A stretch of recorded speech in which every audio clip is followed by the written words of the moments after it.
Right, welcome to this live stream. So, first thing I want to say is my apologies for being delayed. So I thought I'd be back by 7 today. Well, it's now 7:30 my time.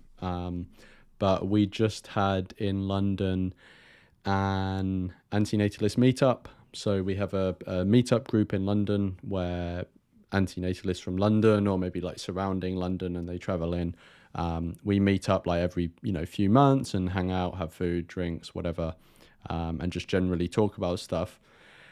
And we had that today, and I thought I'd be back by 7, but I just cut it a bit too fine, and it looks like I didn't get back until 7:30. So I've just rushed on, got everything prepared, and now I'm here. But apologies to everyone who was waiting, was expecting it to be at 7, and thank you for waiting, and thank you for being here as well.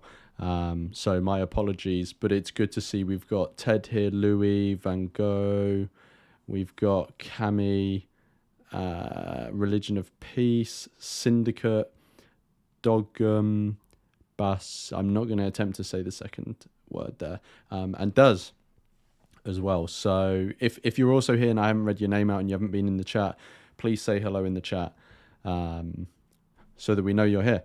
But yeah, anyway, so apologies for being delayed. So what's this stream about? So this stream is a bit of an interesting one because some unexpected stuff has happened this weekend. Hey, go vegan as well. Yeah, some unexpected stuff has happened this weekend. So it started by, I was actually messaging with someone, a fellow antinatalist on X or Twitter, and they made me aware of a live stream that was going on, reacting to antinatalist content. Now, let me just show you straight away who the guy is. So it's this guy, MadeByJimbob. So some of you may have been aware of him already. So MadeByJimbob is an artist, I guess is the main thing you'd call him. I'm not sure how long he's been around. I first became aware of him in during all the COVID pandemic, because people were a lot more online, and I believe his cartoons that he makes became popular around then. He makes sort of satirical cartoons, and that's how I first became aware of him. And then I sort of became more aware of him because he started doing online debating and stuff. So there's a few like debate channels on YouTube where they host people for debating, and they act as sort of neutral platform, or they're supposed to be neutral anyway. And there's one called The Crucible, which has hosted a few debates on veganism with a range of people who you may be familiar with, including, I think, Vegan Gains has been on some. But anyway, MadeByJimbob has been on a few of those debating against veganism. I believe he's sort of a sort of conservative Christian, but I'm not too sure on that. I might be wrong, but I believe he's a conservative Christian. And he was arguing against veganism. So I sort of became aware of him there. My experience of watching those debates, hey AB, my experience of watching those debates is that he was very bad faith, and he just called people names a lot, shouted at people, swore at people, etc., etc. So didn't seem like the nicest person to debate with or have as an interlocutor. But those debates I watched were, maybe like a year ago or so. Anyway, so the fellow antinatalist who I was messaging with on X, he lets me know, looks like we've got a new critic. And I click on the link he sends me, and it's MadeByJimbob. I didn't know he had a YouTube channel, but it's MadeByJimbob on his YouTube channel, doing a live stream about antinatalism, called Antinatalism Cringe. So it's this one here, Antinatalism Cringe. Now, he was doing that. Sorry, I'm going to be eating as well because I've been out, so I've just got a snack. But yeah, he was doing this live stream about antinatalism cringe, and I thought, he's just, and he was, he's just reacting to some antinatalism content there, obviously from a critical point of view.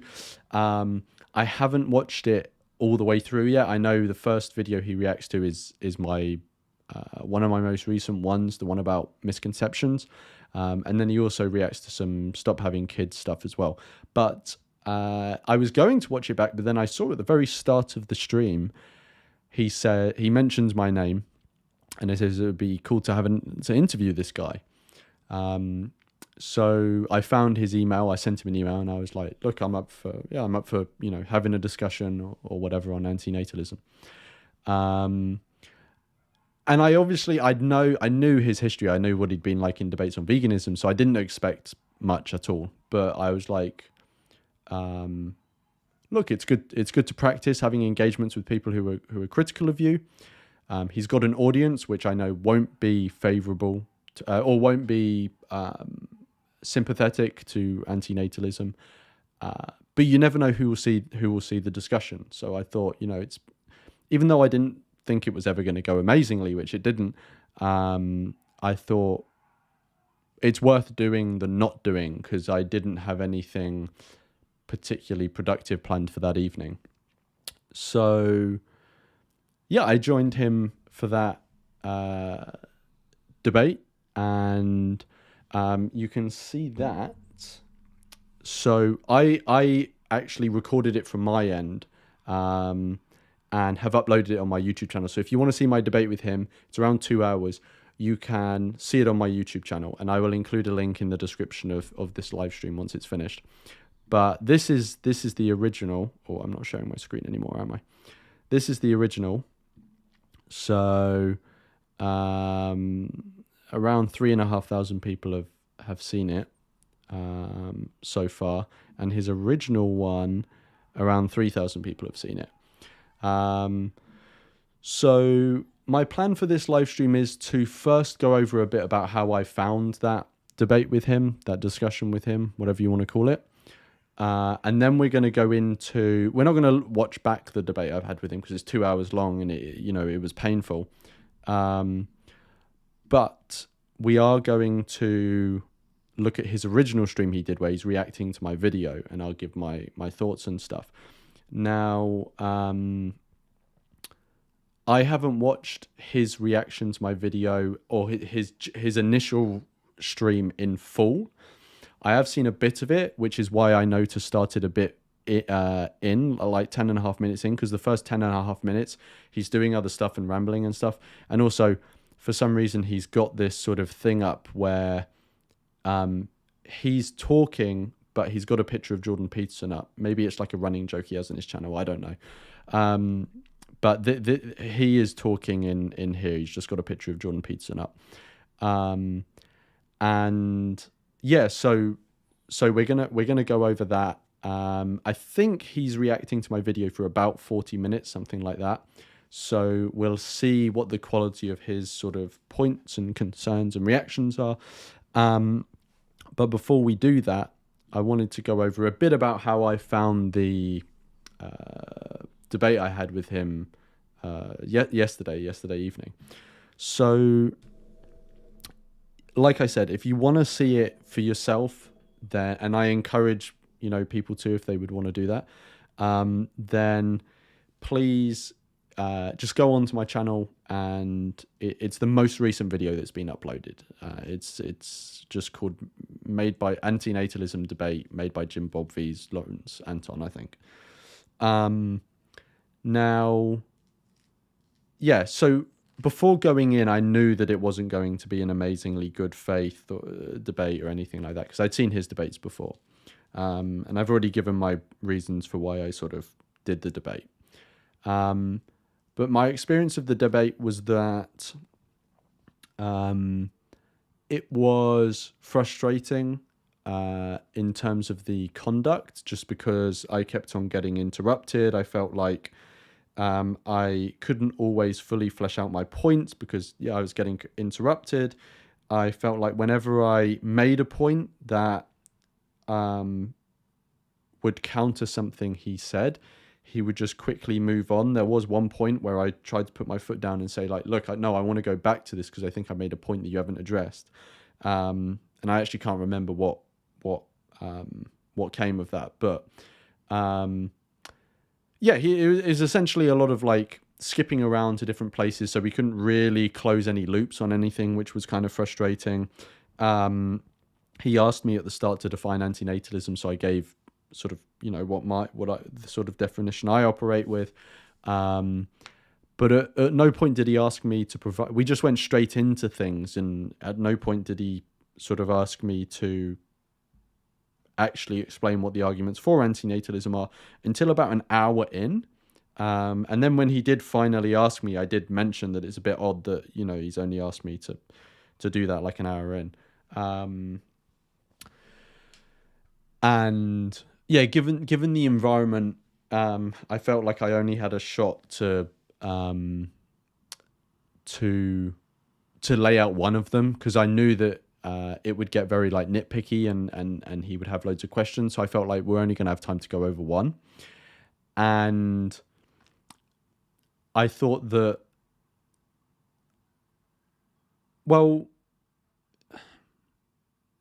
I don't entirely know why I went with the consent argument. I think I went with it because I was like, well, I was going to go with either the consent or argument or Benatar's axiological asymmetry and the quality of life argument.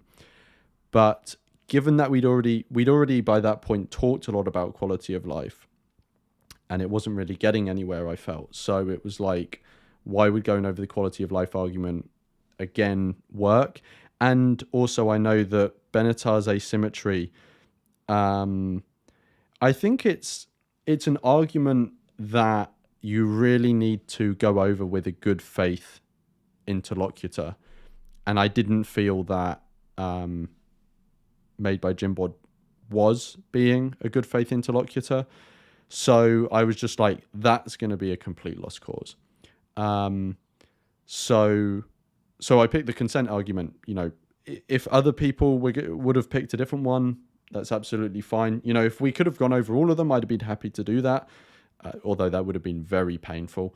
But yeah, all I can say is I think if other people would have chosen other arguments and they think they would have done it better, then I encourage other people to pursue these sorts of interactions and stuff. You know, I think it would be good to have more people doing that with people like, well, maybe not people exactly like Jimbob, but you get what I mean.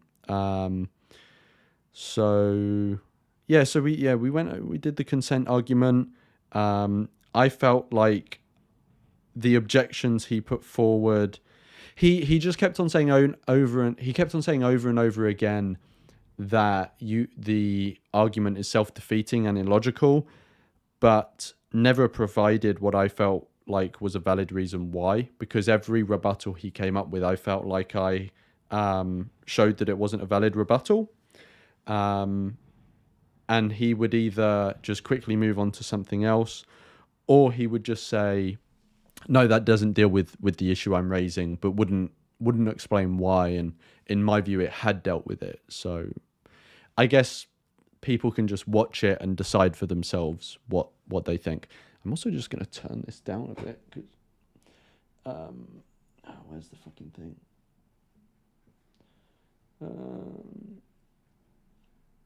Is that it? No, that's the thing. Hang on, let me just turn this down a bit.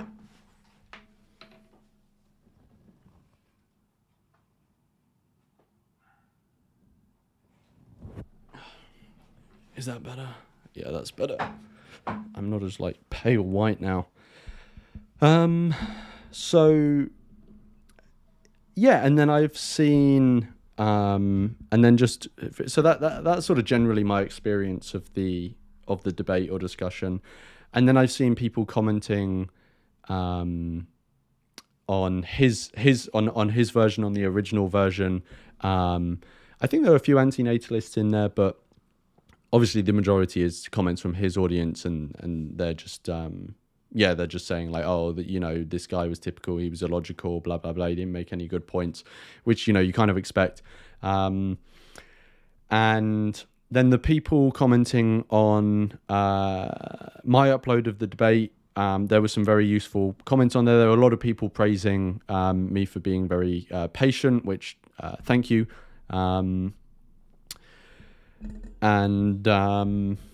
Yeah, there was some useful discussion and feedback in the comments that I can look at and, you know, take into consideration for the next time I sort of engage with someone.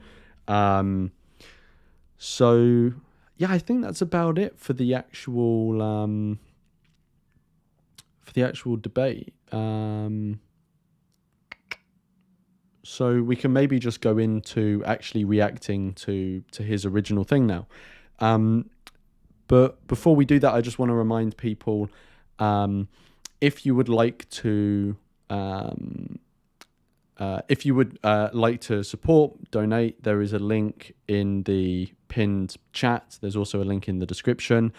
I should still have it worked so that it comes up on screen with, you can put a fake name if you don't want to put your real name, and you can put a message as well, which then I'll pause and you know, react to your message.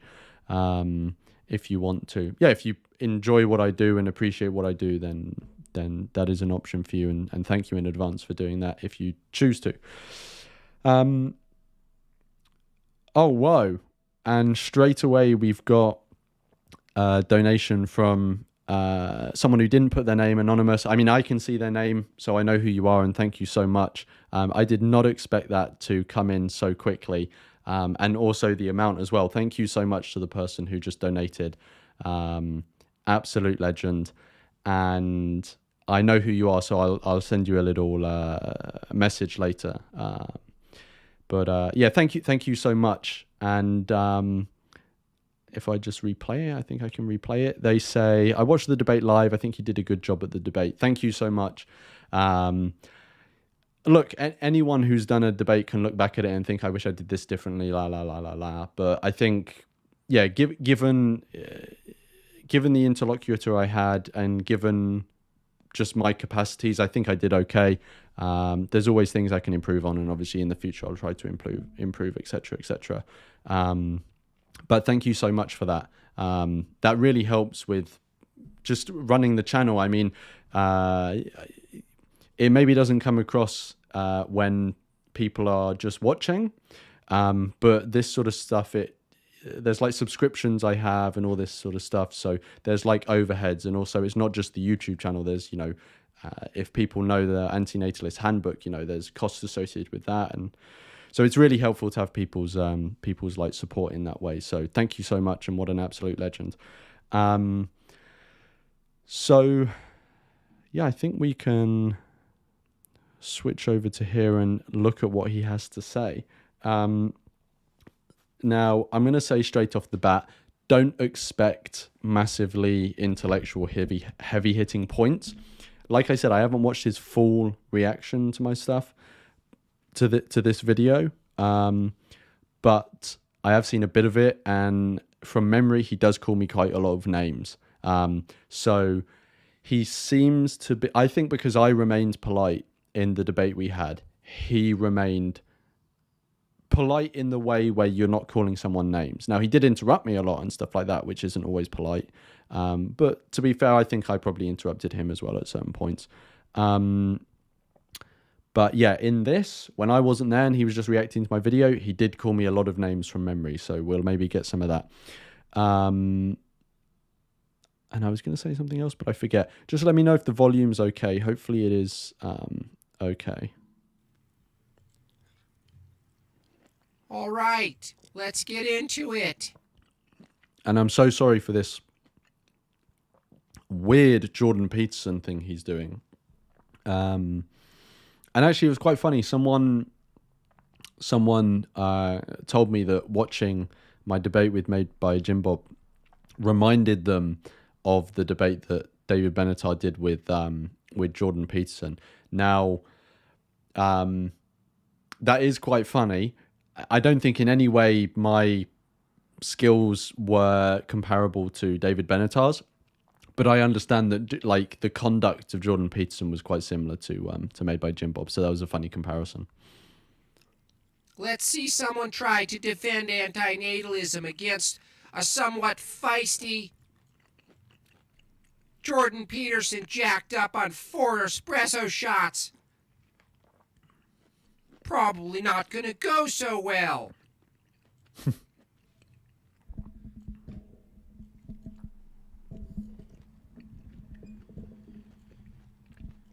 Antinatalism is a term and a philosophy that more and more people are hearing about and looking into. But I think a lot of people misunderstand what it actually is and make a knee-jerk judgment of it where it isn't warranted. Now, before we get into this video properly, I want to clarify that this video is about antinatalism, not necessarily about antinatalists. I'm going to be talking about 5 misconceptions about antinatalism, but these may not be misconceptions about certain antinatalists. These may in fact be accurate for some antinatalists, but that isn't what this video is about. This video is about the philosophy itself. So let's get into it. Number 1. Well, I'm going to stop you right there. If someone's an antinatalist, do they not have a philosophy? It seems that this bozo is trying to separate a person from their philosophy and say, I'm not sure. Well, actually, let's just hear him out fully. well, this is about antinatalism, but it's not about antinatalists.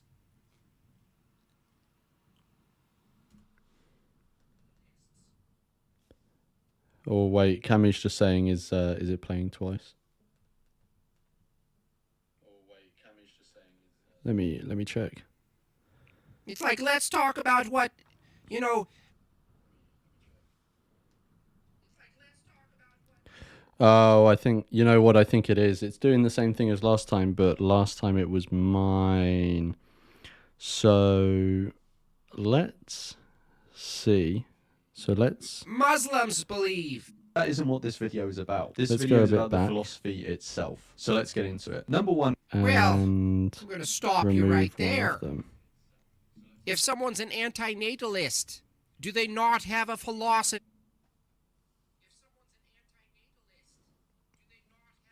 Okay, that sounds like it's better now. Can people confirm in the chat if that went better? Yeah, that's good now. Okay, cool. Right, sorry, let's just revisit what he said. It seems that this bozo is trying to separate a person from their philosophy and saying, well, this is about antinatalism, but it's not about antinatalists. Yeah, so this is a slightly strange reaction to this because I think it's pretty clear to most people, right, that you can make a distinction between a set of ideas, a philosophy, and the adherence to it, right? So, for example, like, it would make sense to call an antinatalist depressed, you know? Like, someone may have come to antinatalism because they are depressed. Now, obviously, you know, I'm just using this as an example. Like, you know, most antinatalists do not come to the position because they're depressed. I didn't. But you can see why someone could, right? If someone is depressed and they have a poor quality of life in that regard, then they're going to be more in contact with the suffering that antinatalists are talking about. So, you know, you can understand why they come to an antinatalist position. I can see how poor the quality of life of someone can be. I'm not going to create someone who could potentially go through that. That doesn't mean that antinatalism is depressed itself, or antinatalism as a philosophy has anything to do with depression, right? So, of course, you can talk about a philosophy and an adherent to a philosophy as separate things. Now, where I can maybe give him some sympathy is I can understand that a philosophy can be or a set of ideas, maybe not even just a philosophy, can be defined by I don't know if defined, but it can be, what's the best way to put it? I'm not sure exactly the best way to put it, but I'll give like an example, right? So what is the best way to put this? I'm just trying to think. So basically what I'm trying to say is I can understand what he means in that if there's a set of ideas that don't necessarily entail or include a certain thing, but all of the adherents to that philosophy, or the vast majority, have something that's true about them, then someone could maybe make the case that it is at least attached to the philosophy itself. So, for example,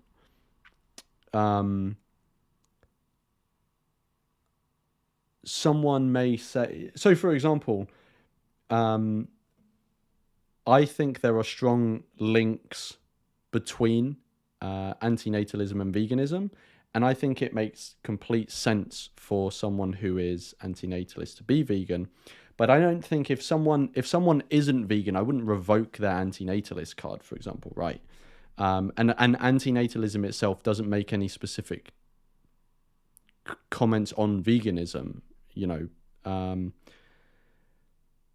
And so I think in that way you can talk about the adherents being vegan in a way that's separate from the philosophy, but you can talk about how maybe one will inform each other.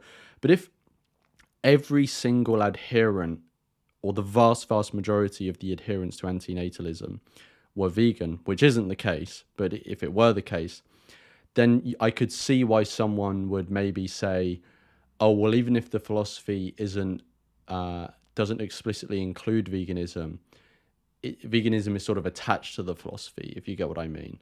I don't know if I've really, I don't know if I'm making a point there, if I've really coherently said something, but regardless, what he's saying is doesn't make any sense to me. Like, of course you can talk about a philosophy and the adherents in separate ways. So I think he's trying to imply that I'm doing some sort of like snide move by separating out antinatalists from antinatalism, but I think you can do that with like ideas and people who adhere to ideas. It's like, let's talk about what, Muslims believe. But we're not talking about Muslims. It's like, get your shit together. One is that antinatalism is depression. Well, of course you can talk about Islam.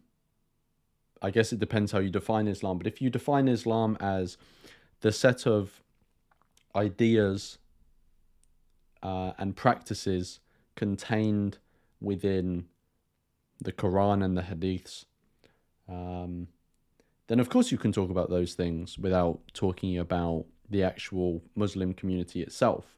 And in fact, if you're talking about the actual ideas and you're talking about the community, those conversations and those discussions can actually be quite different.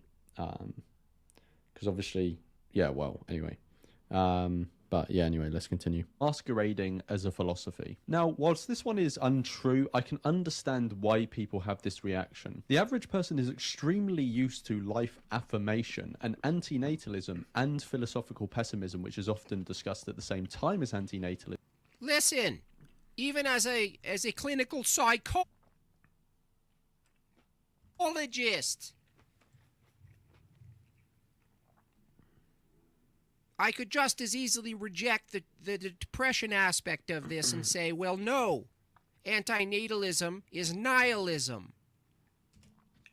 I remember, so the bit that I did watch of this included this bit, and I found it funny when he was like, oh, well, even if we ignore the depression bit, antinatalism is nihilism. But it's funny because, like, literally coming up in my video, I debunked the whole nihilist aspect as well. So I found that quite funny. Masked as activism. It's completely self-refuting, by the way. If you're a true antinatalist, you ought to be for depopulation. Why would you make this distinction between... So it's not really clear what he's talking about by depopulation here, right? Because I'm assuming in the most general form, he's talking depopulation means a decline in a population. But a decline in a population can happen multiple ways, right? And antinatalists would not necessarily be an advocate for all of those ways.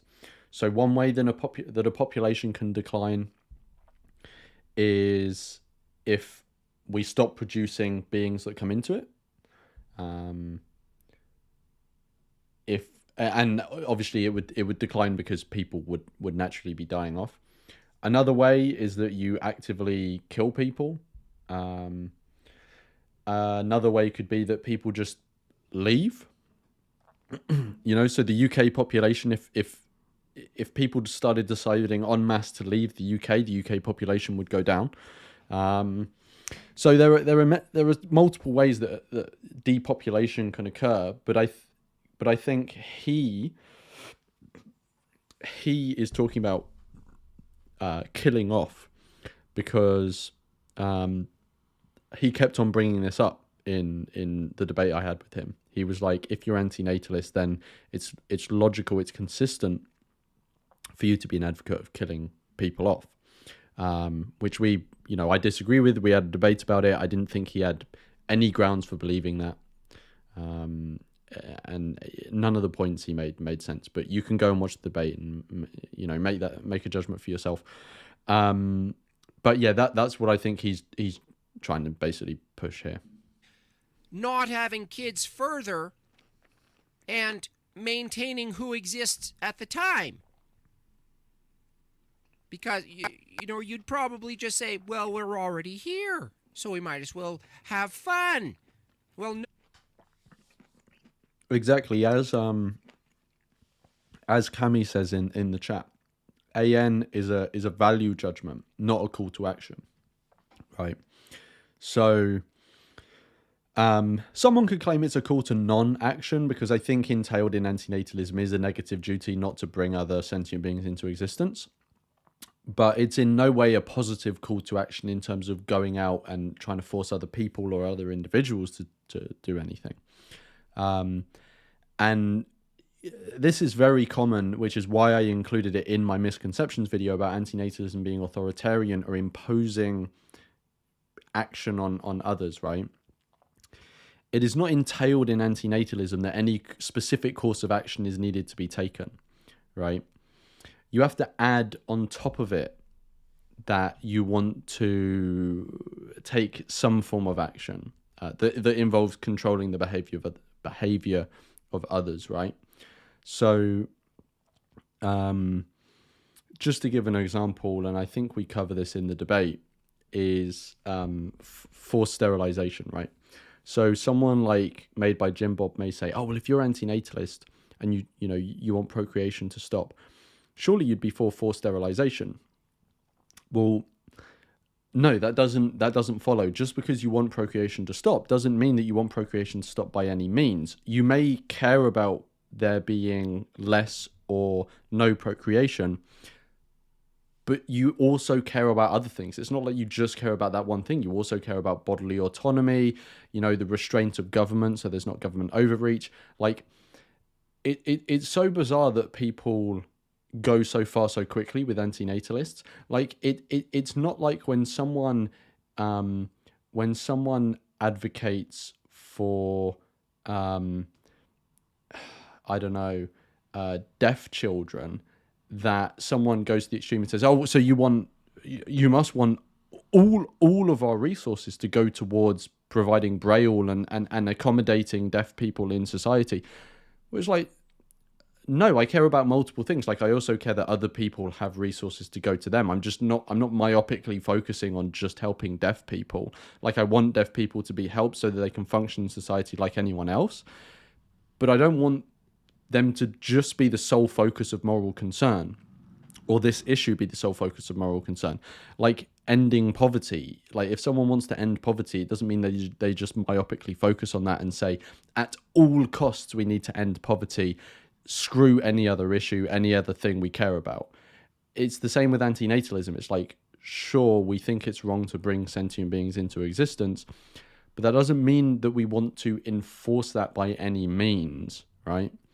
It's just so weird people go so extreme so quickly. It's like you want to see something realized in the world and they instantly assume that you want to achieve that by any means, even violence, which is not the case. There are many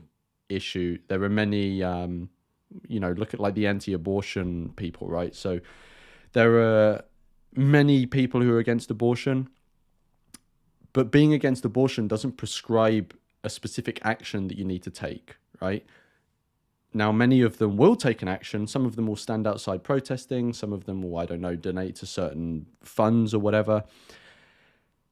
And the very extreme people who MadeByJimbob tries to put all antinatalists in the extreme category for antinatalism. But if we were to apply the same to anti-abortionists, then someone could just as immature, in such an immature way, say, oh, so you're against abortion, so you want to you want to go to all abortion clinics and you want to bomb them, you want to use violence, or do you want to go there and smash up the machinery and all of this sort of stuff? It's like some anti-abortionists may want to take extreme measures, but just being against abortion doesn't mean you want to take those extreme measures. You have to balance different things, right? Or you may want to balance different things. It doesn't mean you're just myopically focusing this one thing. To me, it's just such a simple point, and I don't get why he didn't get that. He just instantly thought, if you are against procreation, you instantly want to kill people for that end. Like, there's so many steps in between. But anyway. Oh, if you want to be consistent, you would advocate for the total destruction and annihilation of human beings as we... Exactly. This is what I mean. It's like, you care about this one specific thing, and because you do, you must want to just annihilate everything, scorched earth. Again, some specific people may aim for that and delude themselves that it is possible. But that's not entailed in the antinatalist position. It's not entailed by the philosophy itself, and that's what the video is about. Know it. But you won't make that leap, will you? You won't make that commitment, will you? Because you're a pussy face. So this is what I mean. This is where we get into the name calling. Excuse my language. That's what you are. Both tend to focus on the harms of coming into existence and the unfortunate circumstances that we find ourselves in. So you can see why the average person, upon making contact with antinatalism for potentially the first time, is going to maybe have a shock to their system. And it is also the case that there are some depressed antinatalists. So you can understand this reaction that someone may have to antinatalism as being over-intellectualized depression. But looking into antinatalism just a little bit more will make you realize that this really isn't the case. Someone, and I include myself in this group of people, can be perfectly happy with the set of circumstances they are in currently, given the fact that they exist, but intellectually recognize that it would have been better never to have come into existence. When someone gets this Excuse me? Listen, you dipshit. If you didn't come into existence, there would be no better. You fucking idiot. What is better absent existence? Well, so for example, I don't know, I find this bizarre with people who say this, because they say similar things like all the time. Like, it's so common for people to say this, but it's just when they start talking about antinatalism, they're like, whoa, that doesn't make sense. So like just the whole concept of right to die or euthanasia, right? You're putting someone out of their misery. You think it would be better if they just gracefully exited, right? Or imagine a child born in a war zone and they're killed in bombing, right? Just like days after they're born, you know? Like, the average person would have no issue and see nothing wrong with saying, it would definitely have been better if they just weren't born in the first place. I don't understand why it's an issue for people to say one thing is better over the other, when one of the things you're comparing is an absence of existence. Saying one thing is better over another concerning the individual who does now or could exist. Where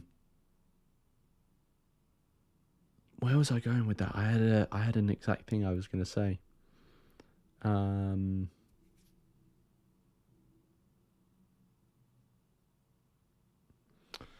it's gone. I knew the general thing I was going to say, and I had like words formulated, but it's gone. But yeah, just like that was it. Like, you don't have to have someone actively benefiting from a change in a state of affairs for it to be a better state of affairs, because it may just be that the one of the state of affairs was so awful that there just simply being an absence of anything is judged to be better in your view, even if there's no one to be actively benefiting from it. Right? So someone would say it's therefore just neutral, but I think people accept all the time, and it's fine to accept that neutrality, absence of anything, can be better than a negative. So yeah, I can understand that talking about antinatalism and talking about non-existence is often difficult, and I often find it difficult, and it's counterintuitive in some ways, because we've not evolved to think about non-existence. We've evolved to think about the physical world around us and remember where plants are, understand the movements of animals and all this sort of stuff. Like, yeah, we didn't evolve to do advanced mathematics or physics or think about concepts such as non-existence. So yeah, sometimes people can struggle with it, I guess, but hopefully what I said is makes sense. It's a description of what is that requires presence. The fact that that statement fell out of your mouth without the pile of sludge you call your brain catching the absurdity of the statement maybe is your best argument for not existing.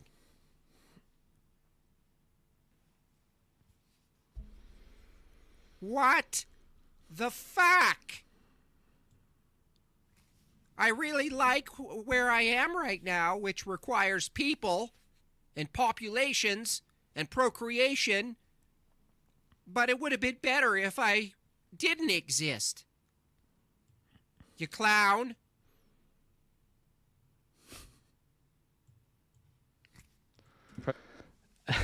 I just find it funny that he calls me a clown, but he's like, I don't know, like a middle-aged man with 3 kids, but he sits on the internet disguised as Jordan Peterson making funny voices for strangers, like calling people younger than him names. I don't know. I mean, make of that what you will. Of antinatalism being over-intellectualized depression, they really need to focus on the substance of what is being said and the philosophy itself, rather than psychologizing the person that is conveying the message. Yes. And quickly, there's another similar brand of this reaction, which is that antinatalism is nihilism. Now, when That's people right. use the term nihilism in this context, I think the most reasonable interpretation of what they're saying is that antinatalism just doesn't care about anything. It doesn't value anything. But this just isn't true. Of course, antinatalism stems from care and moral concern. Otherwise, why would someone hold an opposition to bringing new sentient beings into existence? They have to care about something to be compelled to take that position in the first place. And in the case of antinatalism, it is the care and concern for the being who may be brought into existence. Number 2. So you're speaking on behalf of someone who might be born and not hold your position or your broken value set. The massive assumption, you dipshit, you how could you be so nihilistic and so self-interested and Yeah, so in the debate we have, we actually do discuss what may constitute a reasonable assumption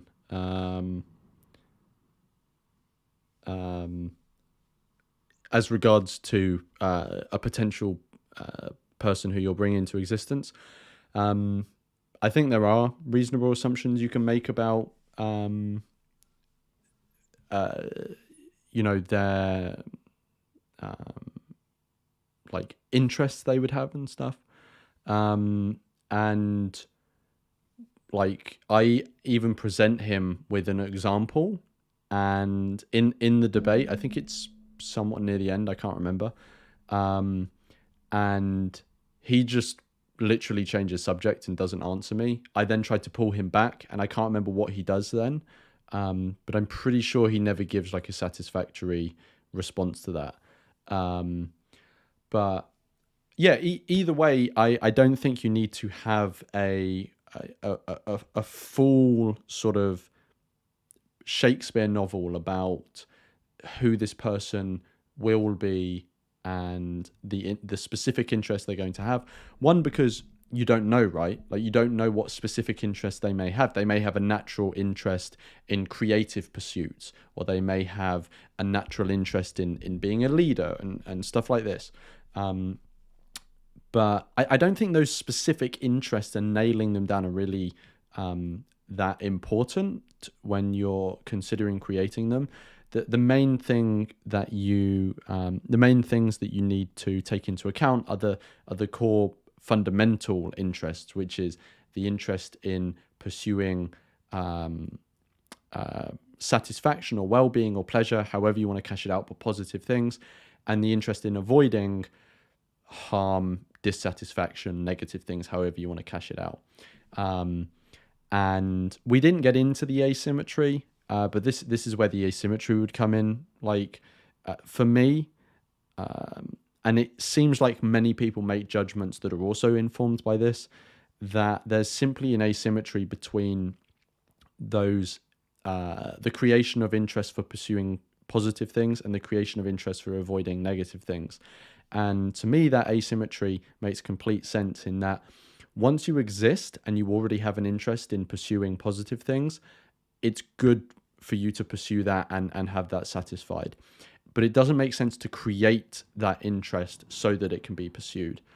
Asymmetrically, with the interest of avoiding pain, I think we can say that it does make sense to avoid creating those interests and avoid creating beings who would have those interests, actively avoid. If it was symmetrical, then for the creation of interest for positive things, that would be actively pursue creating them if there was a symmetry there. But to me, it doesn't make any sense to have a symmetry there. But when it boils down to it, that is just a fundamental sort of value difference. If he has a different value, he would then obviously have to account for the implications of having that view, and he obviously would also need to account for the fact that it seems like many people make pretty reasonable ethical statements and have pretty reasonable ethical beliefs that seem to be informed by this asymmetry, and obviously then he or anyone rejecting it would need to account for why people have those beliefs. If it's not informed by the asymmetry, what's it informed by? But yeah, I am yet to hear anyone give those that sort of alternative foundation. I cannot remember what he was saying, so let's continue. And self-consumed. How could you be such a narcissist and a nihilist? Where you're going to assume the person being born would share your shitty philosophy. Yeah, so it's not a tragedy if you refrain from creating someone who wouldn't be an antinatalist, and would have enjoyed many aspects of life.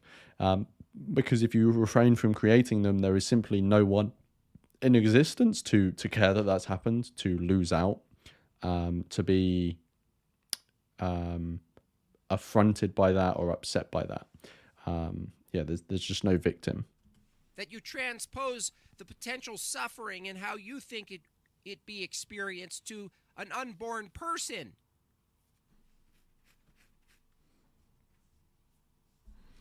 And just very quickly, because there's a few new people in the chat, there's 46 people watching at the moment. So hello to everyone, and please, say hello in the chat if you haven't already. So Hi to Aya Mystic, Etrusca, Sneaky Cactus, Gabe, Ben, Dead. Anyone else new? Flimfister. I don't know if that's a dodgy name or not. Normal username. Anyone else? Moonshine. Anyone else? Nadia. I think that's everyone. And then we've got Kaz and Buck as well. Hey, everyone. You're an idiot. And CDA. I'm so tired of it. Antinatalism is misanthropic, and when I say misanthropic here, I mean a dislike or hatred for humanity. Now, don't get me wrong, there are many antinatalists who do have a dislike for humanity, given the horrors they observe humanity perpetuating. And this isn't the case for just antinatalists. There are many groups of people that have a vein of misanthropy running through them. And we do have to remember that there's a mature form of misanthropy that can be held here. And that's a misanthropy that recognizes the horrors and the evil that humanity as a whole are capable of, or even humans as individuals are capable of, but that in everyday life each human is taken as they are. But anyway, back to antinatalism. Antinatalism itself doesn't stem from misanthropy or a disdain for humans. It stems fundamentally from a concern for sentient. It's so strange he's doing this reaction, because it doesn't seem like he's really interested in making points. It seems like most of what he's done is just like mocking and name calling. Like, he's obviously attempted to make some points, emphasis on the word attempted. But yeah, it's I guess it's just entertainment value for his audience, which is, fair enough. Like, it's fine to entertain people on YouTube, but it's just odd that he's engaging with content like this where you would expect someone to be making counterpoints, but beings, including humans, and the harms they'll be exposed to by being brought into existence. Okay, well, let's look at this. Let's say you annihilate all human beings. Which is not what, well, I'm assuming what he means here by annihilate is kill, right? Which is not what antinatalism is about.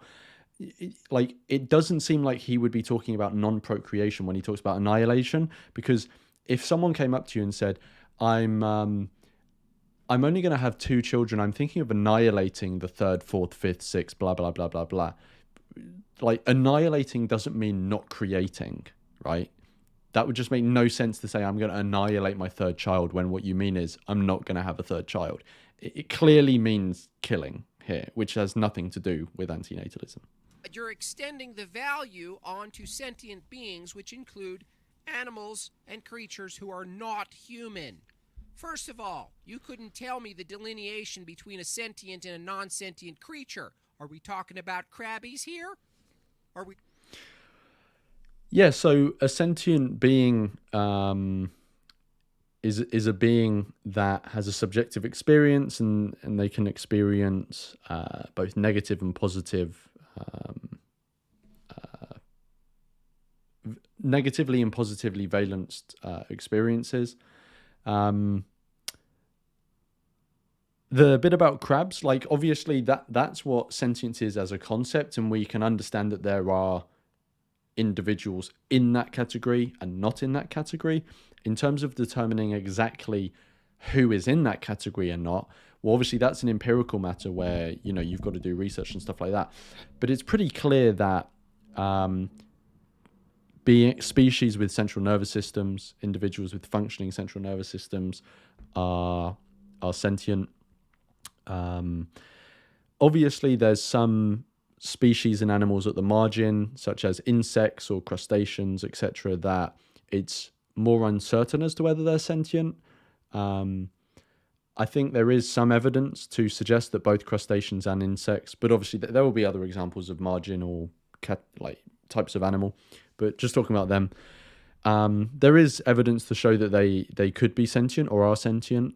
But I would just say in general, give them the benefit of the doubt. If there's the suggestion that they are sentient, or cause for concern as to whether they're sentient, we should probably act in a way where we assume sentience, and avoid harming. It's better to have it's better to have a gun and not need it than not have a gun and need it, sort of thing.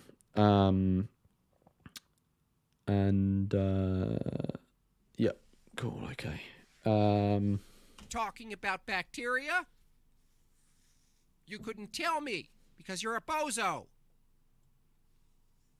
But nonetheless, let's look at your view. Let's say. And CDA is asking, I assume they're asking me how long I'm going to be live for. I would say probably be live for maybe another hour, maybe a bit less, but something like that. Tomorrow you hit a button and all human beings were gone. How does it follow that the other sentient beings that you're attributing value to in their assumed subjective experience, how? It's like, to me, with someone like Jimbob, it seems so obvious to me that he's just sort of being willingly ignorant and dismissive of the sentience of other animals and the research surrounding that, because it's not convenient to him, right? Like, it's not convenient to his argument against veganism, and it may push back against his views on abortion, because I think we get into that in the debate as well. So he doesn't seem to be engaging with the idea of sentience in a good faith way. Is it they live a better life absent humans? If you look at generally what humans. Oh, also, I should have said this at the start of the stream, but you know, one thing that I was just like, what? Is that he stole my thumbnail. So the thumbnail that I made for this live stream, I actually initially set this live stream to be yesterday because I didn't think I was going to be debating him so quickly. So I was just going to do a reaction to this. So I scheduled this live stream. He screenshots that live stream and really badly edits it and puts it as his thumbnail for his stream where I debated him. Yeah, just like completely stole my thumbnail, which, like, if he wants to do that, I guess he's done that, you know, like, I'm not going to fight him over it. I just found it very strange that he can't create his own thumbnails, and even when he's taking someone else's, he manages to screw it up, which was a bit funny at the least. Do for other animals, in addition to eating them, humans also fund conservation land. They also fund aiding. They also developed veterinarians. Now, absent human beings, what do you have? You have the truth of nature. It's bloody.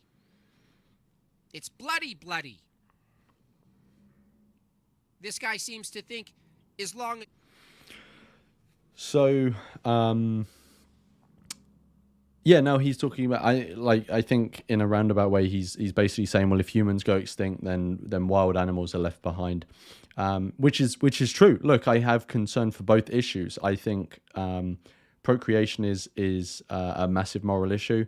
I also think the suffering of wild animals is a massive moral issue, and I understand that in certain specific ways, having a concern for both of these things sort of pull in opposite directions. I have gone back and forth on my thinking about this over time, and at some points I've put more emphasis on one, I've put more emphasis on the other, I've swayed back and forwards. I don't know if I'm going to change again in the future. Not that I'll still maintain having moral concern for both of them, but I just don't know how that's going to cash out. But I think both are really serious issues, and I try in my personal life to navigate addressing both at once. And the way I do that is for antinatalism, I do this YouTube channel and I engage in other projects around antinatalism.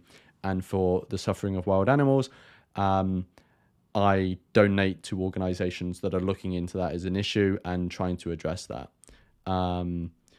That's how I try to balance these two things. But I also recognize that they pull in opposite directions. You know, the world doesn't exist to be convenient when it comes to solving moral issues. There can be two moral issues that both need to be addressed but are pulling in the opposite direction. I I think that's unfortunate. And I, as an individual, just try to do the best I can in trying to navigate both. And at the moment, how that catches out is I do this for antinatalism, and I donate to charities that work on wild animal suffering. And obviously there's also other issues that I care about as well, like domesticated animals and other human issues, and I also try to do things for those. And yeah, it's a messy world, and I try to do my best. And yeah, I don't think there are any perfect answers, to be honest. That, you know, it's a fucked world. That's why I don't want to bring anyone else into it. If humans weren't here, maybe the lion would be more gentle with the baby zebra when it's peeling off its striped skin. I'm not sure why he's assumed that I have a really like rosy, positive view of nature. I just don't know where he's got this assumption from. He's clearly, I mean, I wouldn't have expected him to watch any of my other stuff, but he's clearly not watched any of my other stuff because I talk about wild animal suffering. In fact, I'm probably more well educated on wild animal suffering than he is. Yeah, so, yeah. And welcome to the chat, Chill. This is a naive douchebag. It's so strange that he just makes an assumption. He has, like, no reason for... he has no reason to assume I have that view of nature. And yet he's gone just so balls deep on it and is calling me a douchebag for having a belief that I don't have. It's so bizarre. And Chill is asking the chat, new apartment. Yes, so I've just moved. I used to live with family, which was the old backdrop in the blue room. That was when I was living with family. And yeah, I've been saving up for years to be able to get a place of my own. And only just now I've been able to manage that. So I'm now in a place on my own. I live on my own, and this is my new bedroom. So this will be the backdrop that you will see for all future videos. You know, well, unless I go somewhere else and video somewhere else. But this is where I'm living now. This is where the videos will be from. And I will try to make the backdrop a bit more interesting in some way. Maybe hang some stuff up, blah, blah, blah. But yeah, I actually already have... a really cool piece of antinatalist artwork done by Life Sucks, if anyone knows him, that is themed around the story of the ones who walk away from Omelas. I can't remember if I've told him or not, but I actually plan to get it framed, and then I will get it hung up. But I haven't got round to getting it framed yet, and that also costs money. So, yeah, that'll be some time. Existence. But I can understand why someone would come to this conclusion that antinatalism is misanthropic, because one of the categories of argument for antinatalism is referred to as the misanthropic argument. Perhaps most well known is the misanthropic argument for antinatalism, a chapter by David Benatar in the book Permissible Progeny, The Morality of Procreation and Parenting. However, what is meant by misanthropic arguments here are arguments for antinatalism. We've lost Mr. Peterson. That concern the harms that will be done or could be done by the... That's it. I know this guy's in England, but I'm gonna see. You gotta jump on. I want to ask you. So I know he continues watching, but I'm not sure what he's doing now. So I'm just going to put it on 2x speed to get through this bit where he's just typing. But I don't know exactly where he starts again, so that's why I don't want to jump forward. Questions about antinatalism. Oh, I think he was typing out a comment on my video. I didn't actually see that comment. Let's see if we can go find it now on the misconceptions video. I didn't realize I didn't twig that before. Right. Apologies, I'm just getting it up. That's what he said, I guess. Indeed, I shall argue. Okay, so let me find the comments. So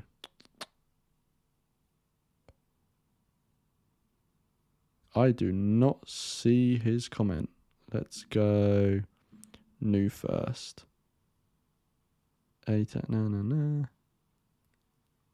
No, I don't see it. Maybe he didn't leave a comment then. I don't know. That's strange. Right, get rid of that. It's so bad. It's just such a terrible view.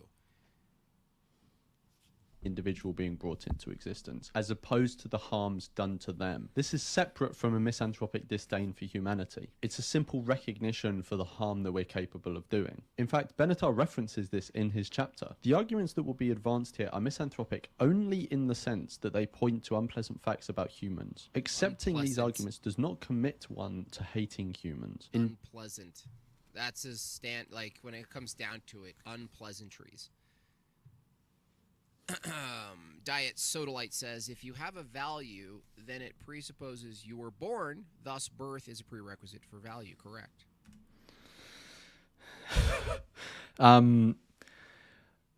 Yeah, so obviously someone needs to exist to be able to have values themselves.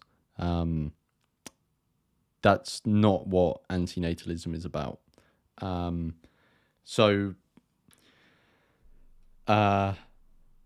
For someone to be antinatalist, they obviously need to exist. What we are saying is, let's not create people or individuals that we know will have negative experiences, right? So obviously we phrase it in different ways, like don't create beings that can suffer, blah, blah, blah. And yeah, I guess maybe he would say, oh, well, they don't exist at this point to value suffering in a negative way, which is true, but this is where the asymmetry comes in. It's not good to create the disvalue of suffering, but it's neutral as to whether you create the positive value of positive value. I plan to do a video on why it doesn't make sense to create happy people for the sake of creating happy people. And I've done some work on it, but like I did that work like ages ago and I haven't got around to finishing it yet. But I've got a bunch of video scripts that I haven't finished yet. But the next video I want to film is the one on Marie Eu, the French antinatalist from the 1800s. That was really interesting to research and learn about her, and I was helped by some very helpful, intelligent, industrious people who are French speakers and have knowledge about her, which I would not have been able to do the video or write the script, do the research without them, because I don't speak French. And they had knowledge that I didn't have, that, you know, helped me in starting research and all this sort of stuff.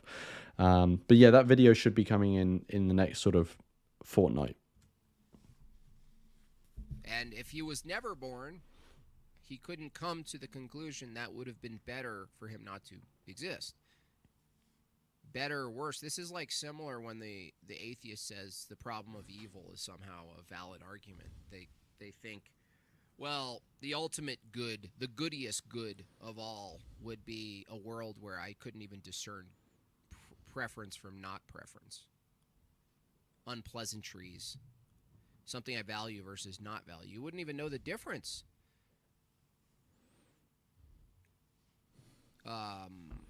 It's completely absurd.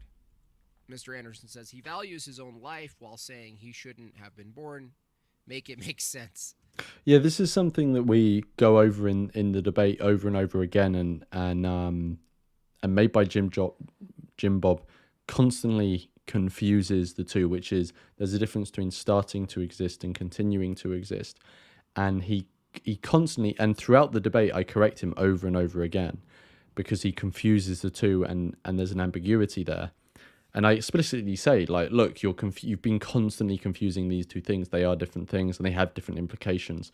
But yeah, obviously the person who ever left that comment that he put on screen also doesn't understand the difference. He can't make it make sense. It's impossible. It's completely self-refuting. It's like saying, like, things would be more true if truth didn't exist, or, you know, things would be truer if we didn't argue about it. You know, we could get to truth if we stop arguing, or something like this. The arguments that will be advanced here are misanthropic, only in the sense that they point to unpleasant facts about humans. Okay? Do you have unpleasant facts about animals, and does it follow that all life should be obliterated and that's better? How could you apply this argument to humans as far as what you consider unpleasant, and look to the animal world absent humans? It's so strange that, like, he knows nothing about this. So this is a Benatar quote. He knows nothing about Benatar's point of view. So and he's just making all these assumptions. Like Benatar has discussed the topic of wild animal suffering. He has he's spoken about how he's under no illusion that nature is nice. So I don't know where Jimbob is getting all these things from, but transhumanist, I can't speak that, but welcome to the chat. Welcome Snake Killer to the chat as well. I think you're the only two new people at the moment. And not say, well, even absent humans, animals should not exist as well. He's basically saying, nothing I don't like, everything I don't like shouldn't exist, and therefore not existing would be better. I mean, these are kids who just didn't get spanked, they didn't get the stick, they didn't get yelled at, they were never challenged. They ate eggs with a spoon out of a little stand. Indeed, I've no idea what he's talking about now. Shall argue that the misanthropic arguments are not incompatible with the philanthropic ones. Thus, the characterization of the arguments as misanthropic should not be taken too literally. It's so strange that someone who is discussing antinatalism and starts talking about eating eggs with a spoon has nearly 15,000 followers on YouTube. That's bizarre.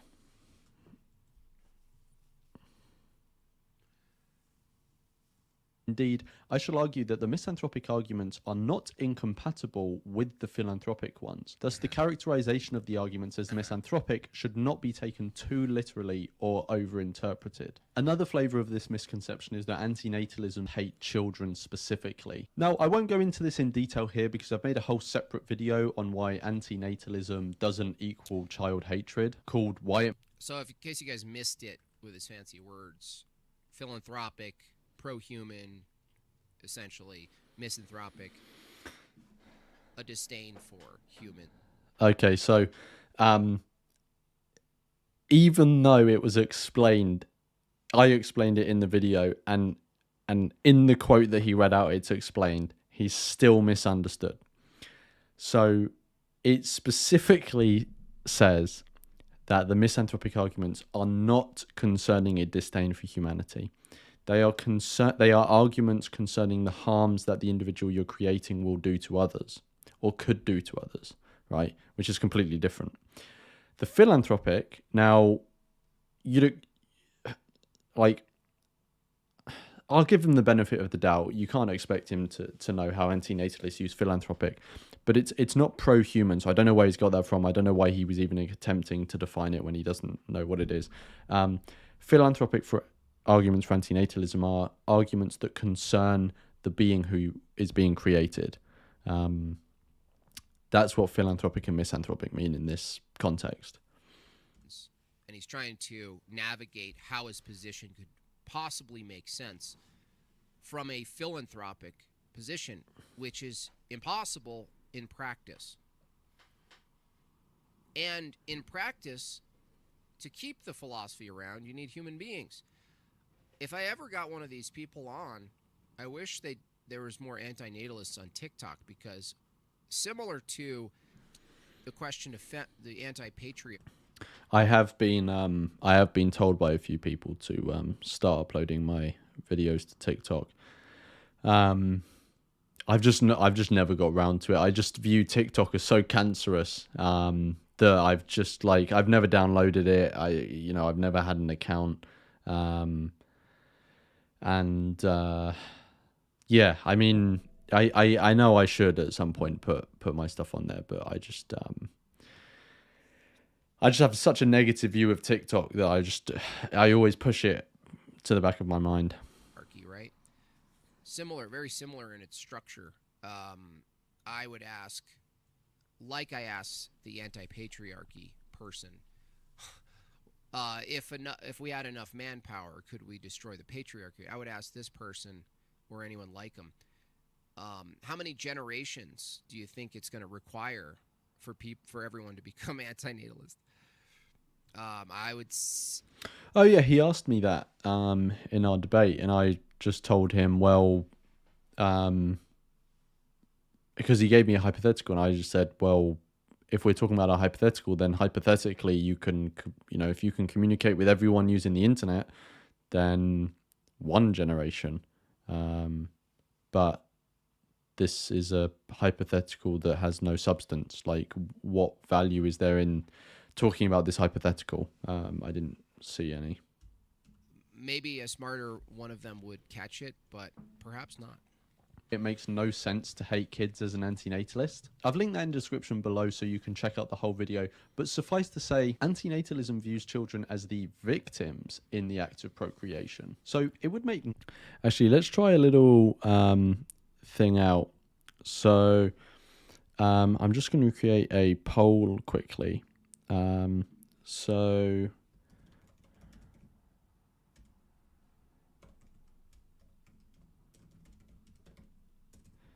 I'm going to ask you guys a question. Just bear with me while I put it together.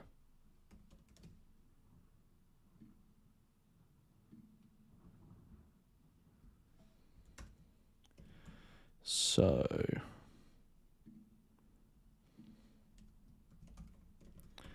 we've got that one.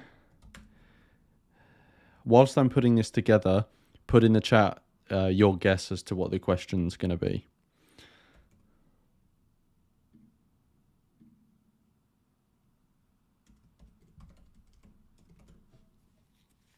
All right, let's see what people think. Is anyone going to put in the chat what their guess is? If not, I've got it ready and I will just post it. Oh no, Cami, it's not that one. Right, I don't know if anyone else is going to post. Nope, CDA, it's not that one. I have now posted it, so hopefully you should get it popping up.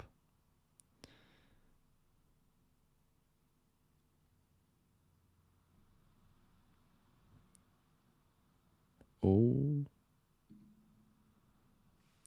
Okay, so just for people who aren't looking at the chat, the poll I've just put in is, should I upload on TikTok?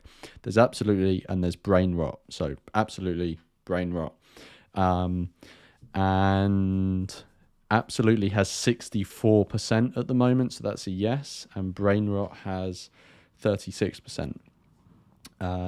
So everyone there's 37 people watching and there's only 11 votes. So everyone get your votes in. We will continue for a bit longer before I close the poll, and then we will see the results. No sense for antinatalists to hate, or antinatalism to encourage hatred or a victim. So being born is being born.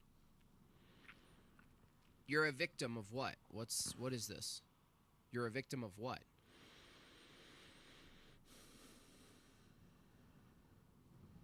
What are you a victim of? I don't understand.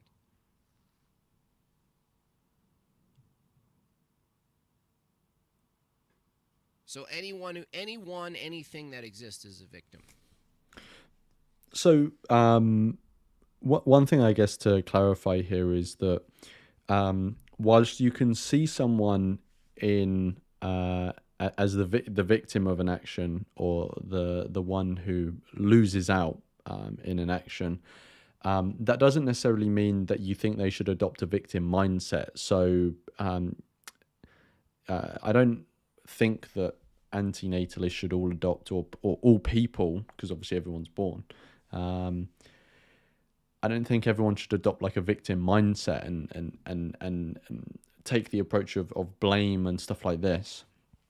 But I think people can recognize that, yeah, they were shortchanged by coming into existence, but not mean that they don't need to like revel in it or dwell, on their sort of grievance, if you get what I mean. Holy shit. And welcome Omar to the chat. I think Omar's new. For real? Okay, let's see the results then. So 19 people have now voted. There are 42 people watching, so not everyone has voted, but we're going to end the poll now. And there are the results. So 73% said absolutely, and brain rot is 26%. So it looks like I should probably create a TikTok account and start uploading. I will try and do that in the near future. I will try and do that. Cool. Right, now let's bring back the drivel. A second. What if he granted being born you weren't a victim? Like, just in one instance, just for the sake of argument.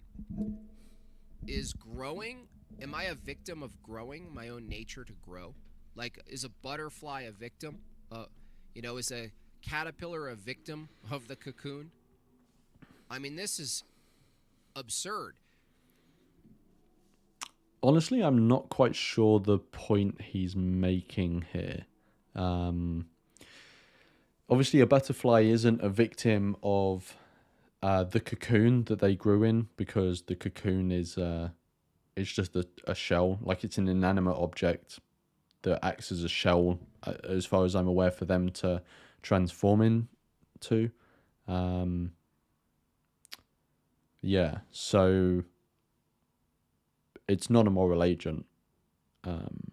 That's what I can say on that one.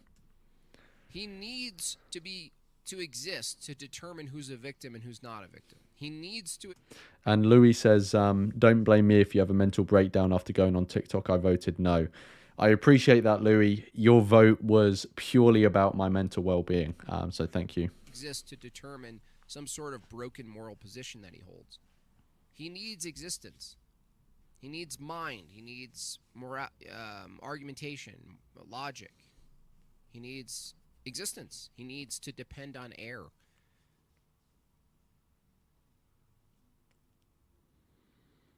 So according to his view, no existence is the only possible remedy to victimhood. It's the only possible remedy is non-existence. He's just basically saying it's better that nothing exists than something exists. That's all he's saying. Stem from hatred towards the very beings that it's concerned about. Number 3 is antinatalism is pro-death. And another flavor of this is that antinatalism believes life is so horrible, or it promotes the idea that life is so horrible, that it would be better to exit it as soon as possible. This is wrong on a number of levels. In my video, Why Antinatalists Don't Kill Themselves, linked below, I talk about this in more detail, but I'll give... Because you're not consistent? Simple. He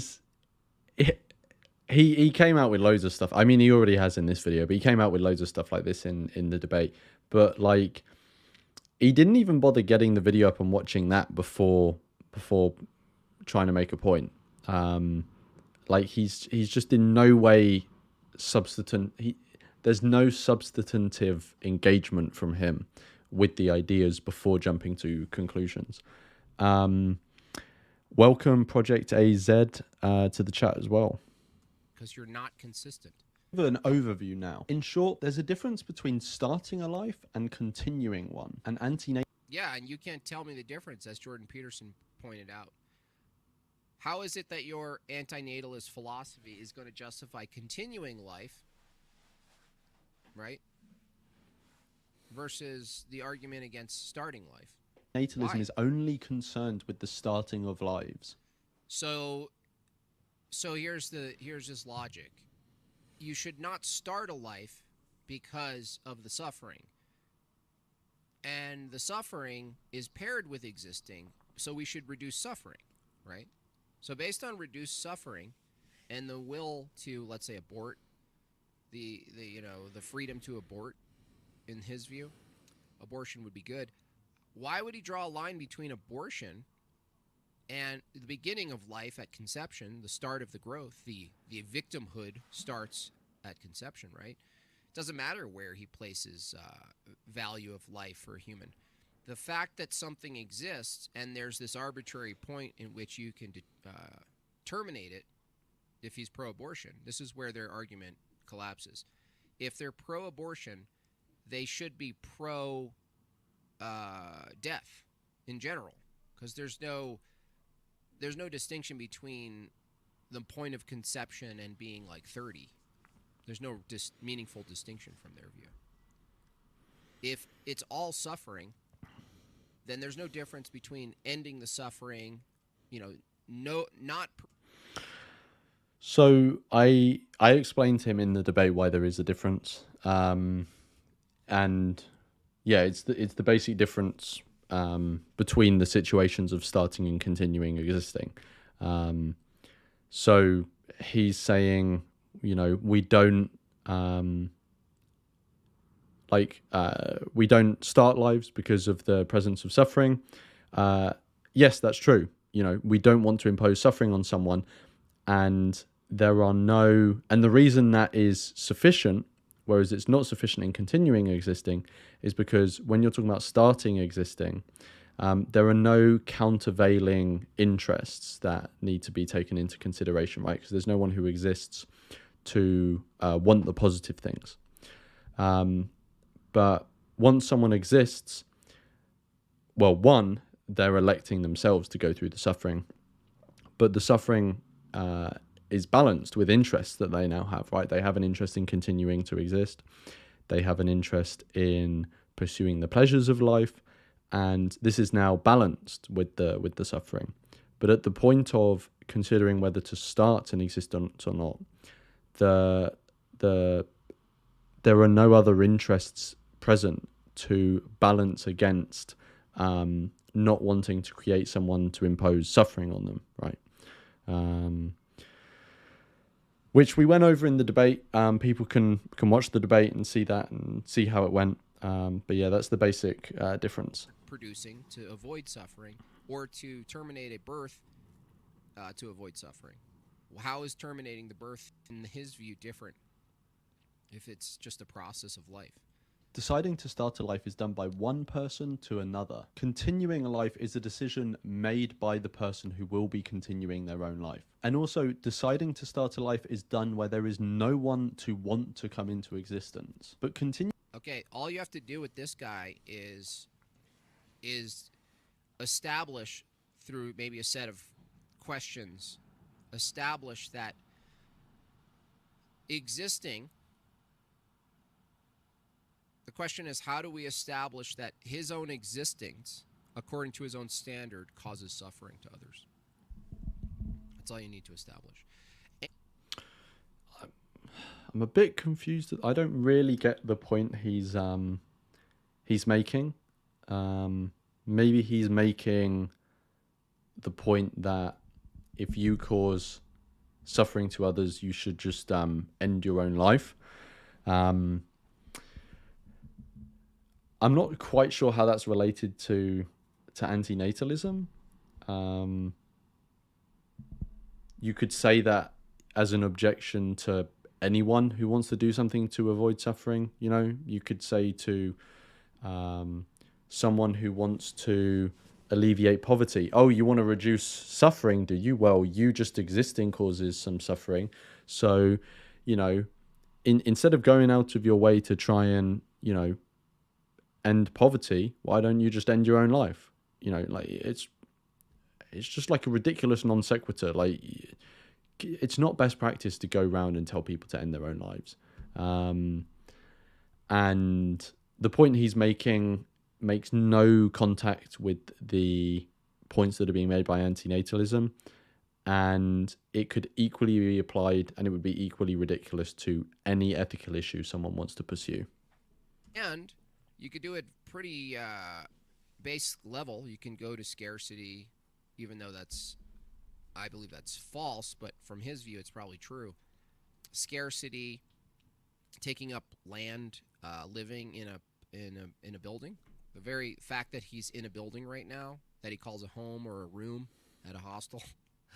The fact that he's occupying space, and I've no idea where he got the idea that I live in a hostel. It's such bizarre assumptions. Taking up resources that otherwise could go to other sentient beings. He would have to agree that existing itself, the byproduct of existing, the consequence of existing, is something else, at least something else. One thing is a victim of your own existence, from his view. And if that's the case, you can't argue against being that the antinatalist position, if you were to be consistent, would end in self-deletion. Continuing a life is done where there is someone who already exists and wants to continue living. These are completely different situations. Just because someone views a situation, i.e. So, there's a comment that's been put just here on his screen, just there. But you guys can't see all of it. So it says antinatalists are the lowest form of demonic trickery. Okay. Even trans crazies are more higher up. So that's the quality of his audience. Existence as being better. And also, that's the quality of his thinking, given he thought that was worthy of bringing up on screen. Others who have been brought into doesn't mean they want to exit this situation as soon as possible. We're not talking about what they want. We are not talking about what you want. We're talking about whether or not your philosophy is consistent. You know the difference? We don't care what you want. What you want, based on your view, is also just totally informed by suffering anyway. What you want, what you don't want, that's part of your paradigm, that it's suffering. The fact that you want anything. The fact that you... Well, interests and... I mean, I was using the word want as shorthand for interests and desires, but interests and desires are obviously morally relevant, and they are relevant to antinatalism. So I don't know why he is picking me up on that. Need anything is under the umbrella of what you would define as suffering. So we don't care what you want. We care if you're consistent. Possible, or force others to exit it as well. Again, more information in the video in the description. Now, one way that death does actually concern antinatalism is that if you view death as a harm, that is then one of the harms of coming into existence, that the being you're bringing into existence will die. This only strengthens the case for antinatalism. And in this way, So his logic is, because everything dies, right? Because everything dies, you ought not produce life. Well, if everything dies, why ought you continue life? What's the difference? Why? So, once you exist, you will die at some point, you know, absent some radical life extending technology. So if you wish to continue existing, why would you not do that? I mean, like, you will die at some point, and there doesn't seem to be a clear reason he's putting forward as to bringing that point closer to the present moment. He hasn't actually made any point there. And Masilia's in the chat as well. Welcome, Masilia. Nice to see you. See, why is he thinking there's a difference here? Both cases, you're going to die. So if that's the definition of suffering and you should avoid it, you know, maybe you'd argue dying earlier would reduce suffering because you're equating suffering with the amount of time you live toward death. So the anticipation of death itself would be suffering. Well, to be fair, the anticipation of death itself can cause people suffering, you know, death anxiety, which again is another reason not to create people. But once someone is here, just because they have anxiety about death is not a reason for them to end their own life. And I'm not sure he's made a case as to why. If someone has death anxiety, they should end their own lives.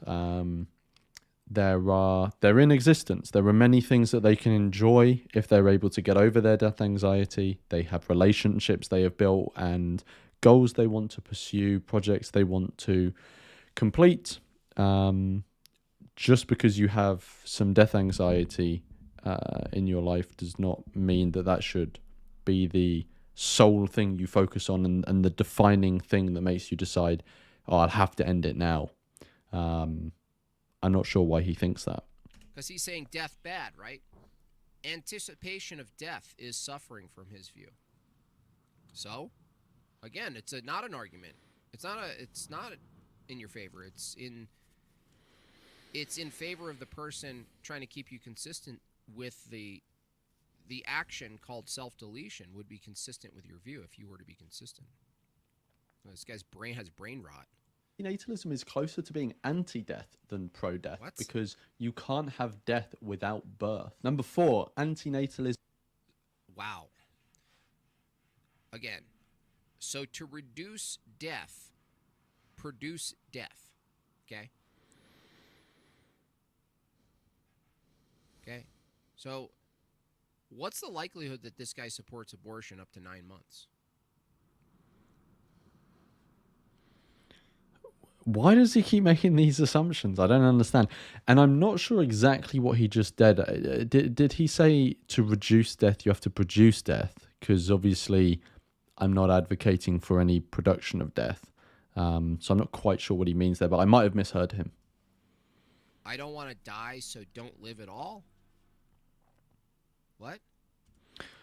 Well, no, hang on. If someone is saying, I don't want to die, they clearly exist. So not living at all isn't an option. So what he said is not coherent. What would be coherent is if I create this individual, they will at some point die. Death is a harm, and so that counts against creating them because it would be one of the harms that we impose on them by bringing them into existence. That would be coherent. But what he said doesn't seem coherent to me.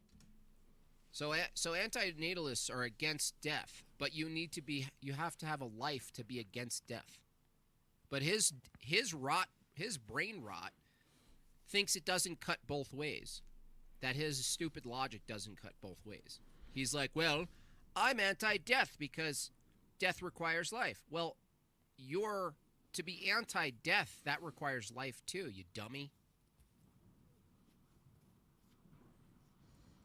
Is about not having children. Now, this is a pretty reasonable misconception because I think a lot of people will think antinatalism means obviously you're not going to have children. But being antinatalist and being child-free are actually two different things. Being one doesn't imply you're the other. Although, of course, in practice, there is a large overlap between the antinatalist community and the child-free community.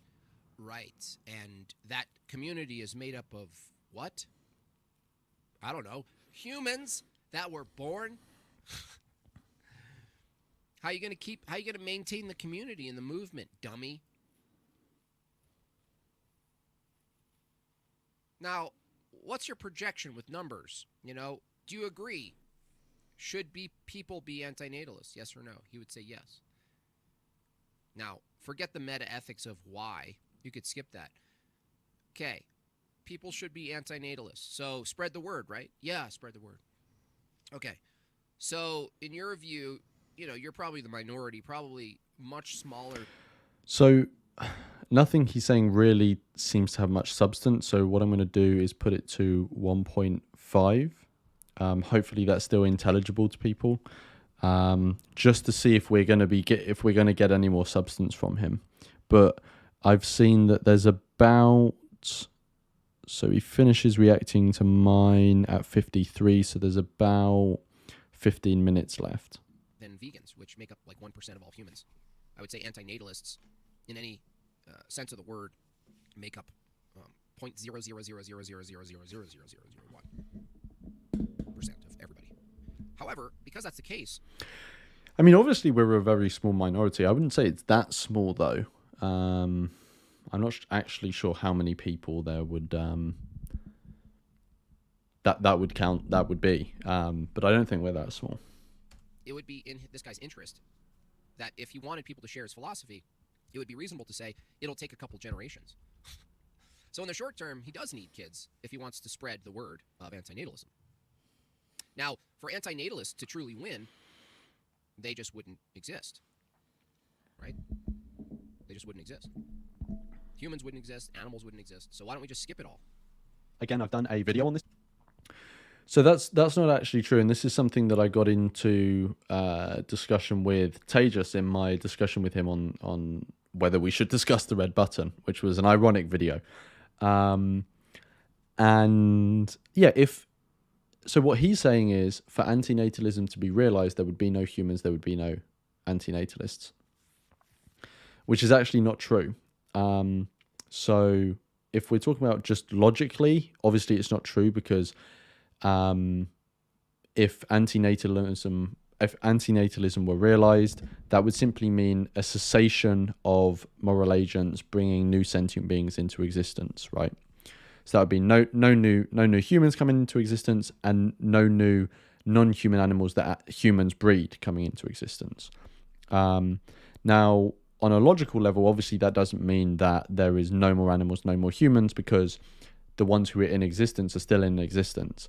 There will obviously be no more humans once all the humans die out, but that's not logically entailed by antinatalism being realized. Because if it were logically entailed, it would be impossible for it to be otherwise. And obviously, if humans were able to extend their lives radically, then they would still be around.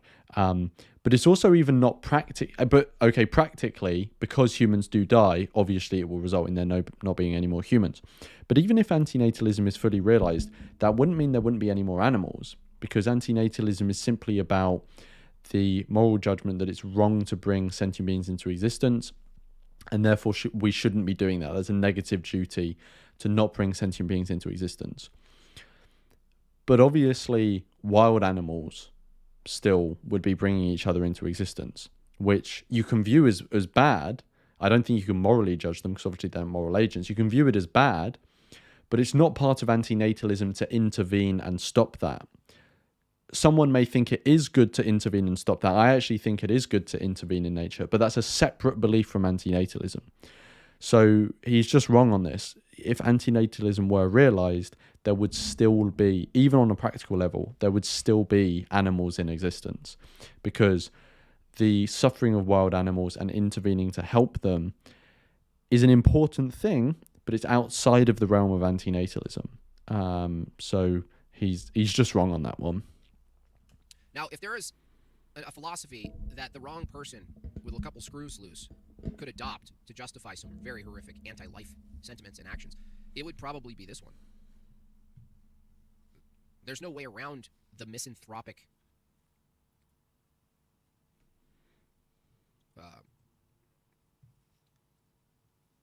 position against humans here. This topic called the difference between being yeah, I'll leave that. Antinatalist and child-free. So if you want more detail, you can find that in the description. But in short, being an antinatalist, you're opposed to bringing new sentient beings into existence. But this doesn't mean that you haven't had your own kids already, or that you find a partner who's had a kid already, or that you adopt. Likewise, if you're child-free, this simply means you don't have any children. It doesn't mean you view coming into... No, as a consequence, it means that having a child was an immoral activity. And therefore, being consistent and telling talking your child at the point they understand, to be consistent, you have to tell them that they were a mistake. That not only they were a mistake. So I don't know why he thinks you have to do that. Obviously, you can believe that it would have been better if you didn't bring your child into existence, but I don't see why you need to go up and tell them that. Like, that could obviously, they could take that the wrong way, and it would, because they may not be mature enough to understand what you mean. There's a difference between regretting creating someone and regretting having them in your life, right? So you can be an antinatalist parent and regret having created the child, but not regret them being in your life. You can be glad that they are in your life. You can enjoy their presence and value them, right? And at the same time, regret having brought them into existence for their own sake concerning them. I don't, and obviously if antinatalist parents were to just go to their children who are probably not cognitively developed to the point where they can understand this distinction, it just wouldn't be wise to do that, right? Because you can end up giving the child a complex and all this sort of stuff. And I just don't understand why it's necessary. Obviously, if you're an antinatalist parent, you want to instill the philosophy in them so that they don't go on and have children themselves. But you can do that in a very nuanced and gentle and considered way. You don't just need to go up to them and say, you're a mistake. But it was immoral for you to bring them into existence. You fucking soulless dummy.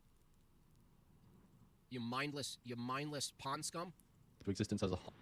I don't understand why he gets so like name cally. It's I don't know. It's kind of odd. Or that you have any specific views about other people procreating. You can be child-free for financial and lifestyle reasons, which has nothing to do with antinatalism. And you can adopt because you want to raise a child, but you're ethically opposed to procreation. This has nothing to do with being child-free. Misconception number 5 is...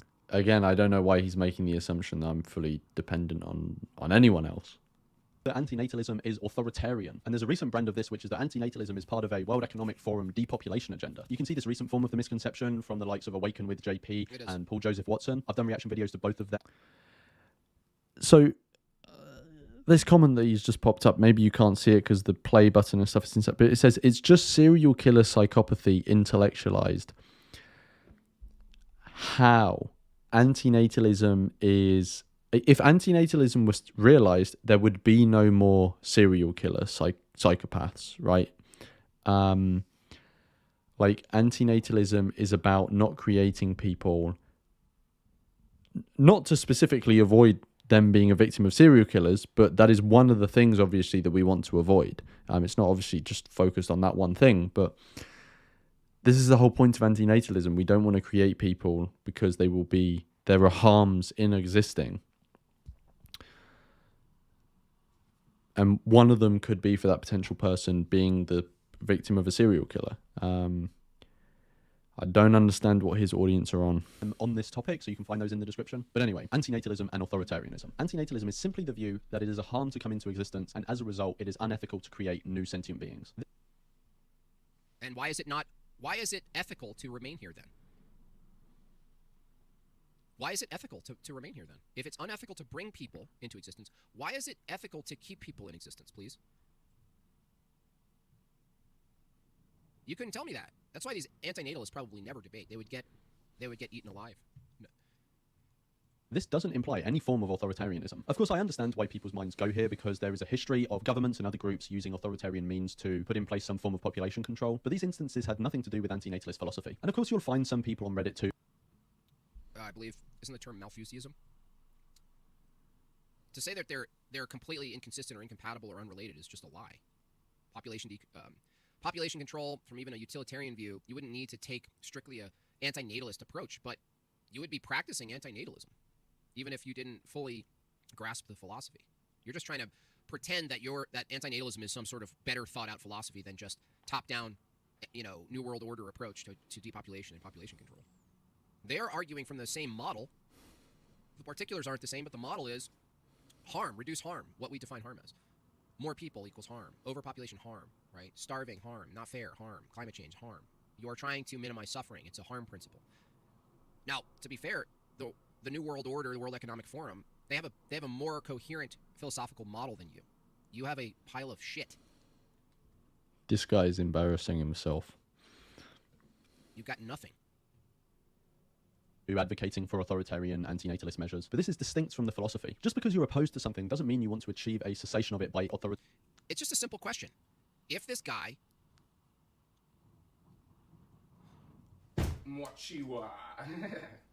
if this guy had the opportunity, hypothetically, to implement policy consistent with antinatalism, would he make everyone sterile? Would he believe that if he had the power to, is it an ethical priority? Is it an ethical duty from that view? If you could, through water, through ingestion, through something, through the air, if you could, make every single man and woman sterile, would you do it? Well, whether or not he would want to or would feel weird about it, it would be absolutely consistent. Now, how could you possibly take the position that... There would be loads of things that are, like going shopping on a Saturday is consistent with antinatalism, right? It doesn't do anything that conflicts with antinatalism. Eating an apple is consistent with antinatalism. It doesn't do anything that conflicts with antinatalism. There are many things people can point to that are consistent, like what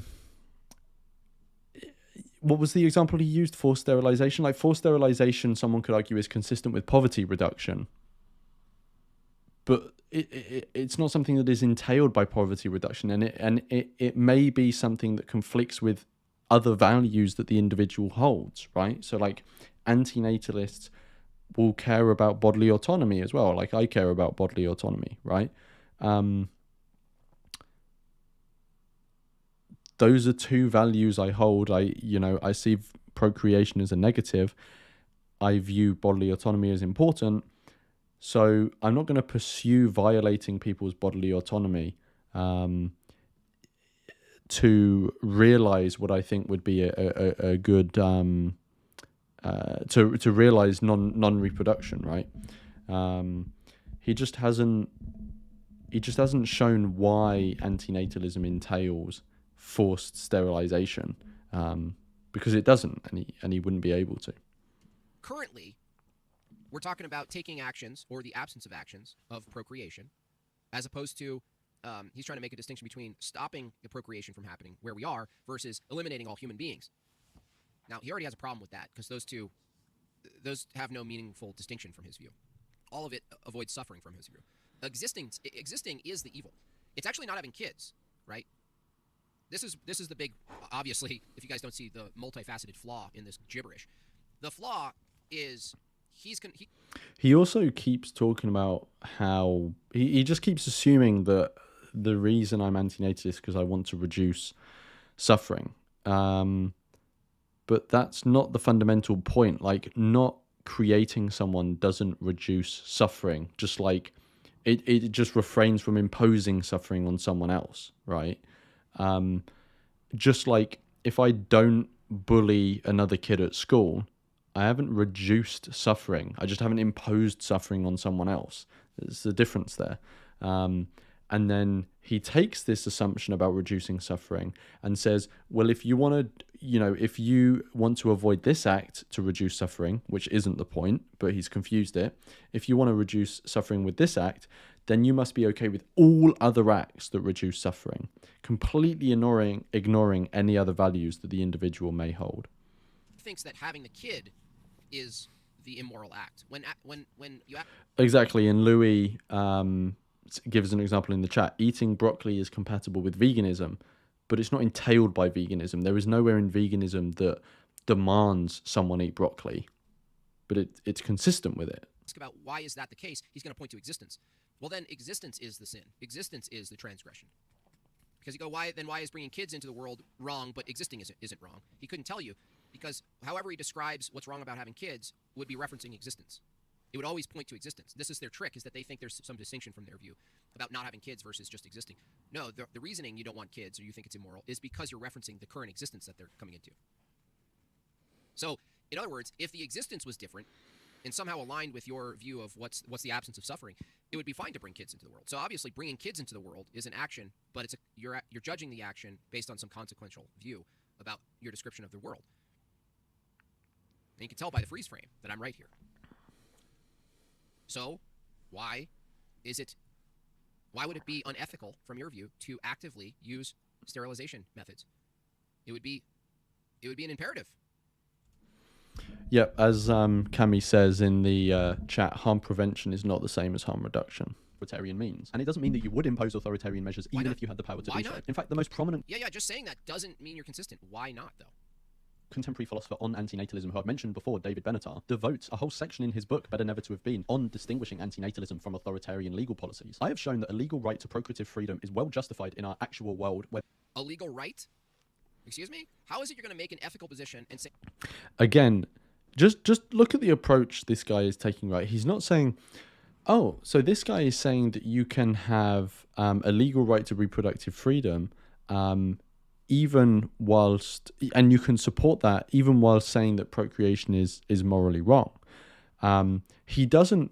So notice his approach. He doesn't go, oh, I should quickly check and see what the case is that this guy's making. Is that reasonable or not? He instantly just goes, you know, like he instantly just goes into complete rejection and immature framing of things and a really immature approach. Like he's not curious in any way. He's not trying to understand in any way.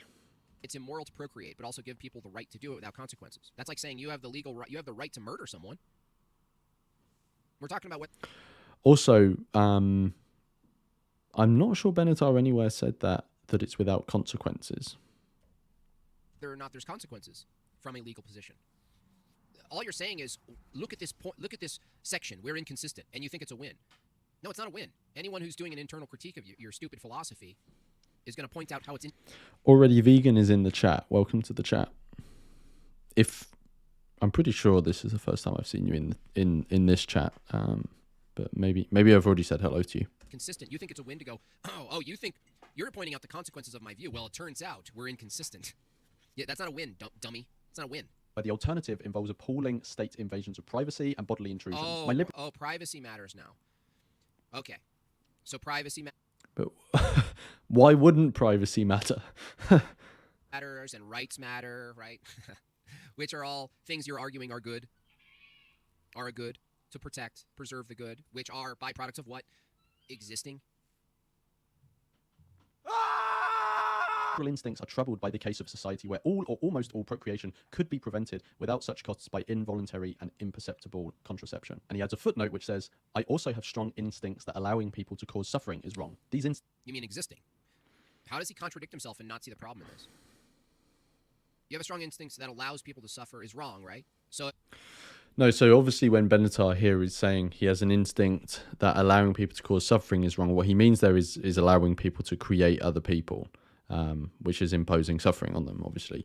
I'm not quite sure how MadeByJimbob missed that, because it's completely obvious given the context of the video and what we're talking about. If that's your instinct, by the way, these are people who think their morality is based on their instincts. The ultimate way of the ultimate remedy of stopping people from causing wrong and suffering is to not exist.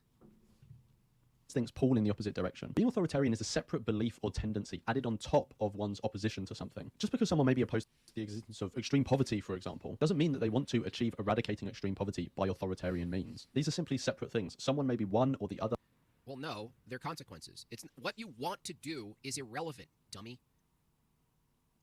It's like saying, like, just because someone wants, you know, to be vegan, it doesn't mean that they, just because someone holds a moral view to be vegan, it doesn't mean that they're making the case that we ought to take every measure and, no longer use tallow and throw away all of their mass-produced items that they have in their room.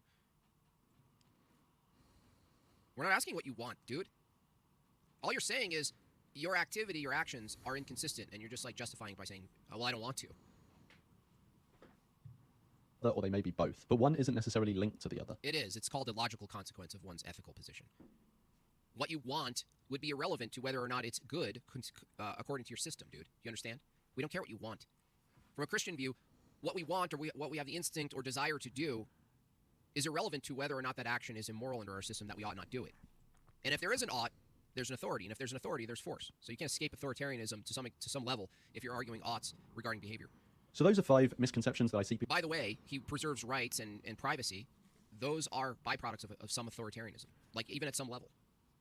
right? Because authoritarianism, the same way people are under this delusion that I think he's confusing legal and moral rights. So rights, as discussed in this video, although I'm not actually sure if anyone brought up rights. Maybe Benatar. Oh no, Benatar does talk about legal rights. So no, that's fair enough. feminism or egalitarianism is possible in practice. Welcome to the chat, Polydex. They just look away at the part that's upholding it, which is the arm of force, which is men. The same way they ignore that, this guy's ignoring the level of authority that's required in preserving privacy or rights, the things he just appealed to as goods, right? That there's somehow goods in existence that coexist with suffering. Isn't that interesting? People having about antinatalism. Let me know if I've missed any misconceptions in the comments below. Now, I'd like to know from their view if existence itself is defined as suffering to the extent that suffering outweighs the good. I would ask them if there's any good. Now, from my view, existing itself is not mostly suffering. Not only that, but human beings have this otherwise, from a materialist view, magical ability to overcome suffering. And if that's the case, if one could overcome suffering, right, and happens to be born to be stronger than this pufta, they call it in Australia. So now he's just randomly calling me gay. What is this guy on? So if anyone doesn't know, pufta is like a casual... It's not always used in a derogatory way, but it tends to be used in a derogatory way, where it has in the past. Term for a gay person. Well, a gay man, it's not really used for lesbians. Suddenly, if someone can overcome suffering, what is his argument that them being born was an overall bad? So he gets to decide, if he had the chance to decide who's not born, right? Who doesn't exist. Through measures, right? If he's consistent. Through active measures. Yet, if you could produce one account of what he calls suffering and a human being overcoming the suffering, or the fact that his life in general is not predominantly suffering. He has a room. He has a water bottle. He has a computer. He streams. He's fed. He's likely healthy, not in the brain, but probably in the body. Most of his existence is good, not suffering. He's obviously just dependent on his parents. The problem is he hasn't encountered enough suffering. Or if you had these as a misconception about antinatalism. Okay, cool. So that is the end of that. I assume he's maybe just going to insult me a couple more times. And if anyone wants to see those, then they can go to the original video and watch them. I will put it in the link after we've finished this. I'll put it in the description after we finish this stream. Yeah, that is MadeByJimbob. Seems like a top class guy. Obviously a joke there. Yeah, he seems like not that nice a person. And it wasn't amazing to debate with him, but I thought it was worthwhile anyway, because it's good practice. It's good, getting people who would not have otherwise heard about antinatalism maybe to hear it. Obviously, his audience are not going to be the most receptive, but there may be some people in there. And yeah, all these sorts of things. So yeah, that was it. So if people want to catch up on everything, and if they have the time and inclination to, there is my initial misconceptions video, his reaction, the debate I had with him, and I will put the links to all of those in the description of this stream. So I wanted to thank everyone for joining in. Thanks everyone for being in the chat. Thank you extra specially to the person who made the donation early on.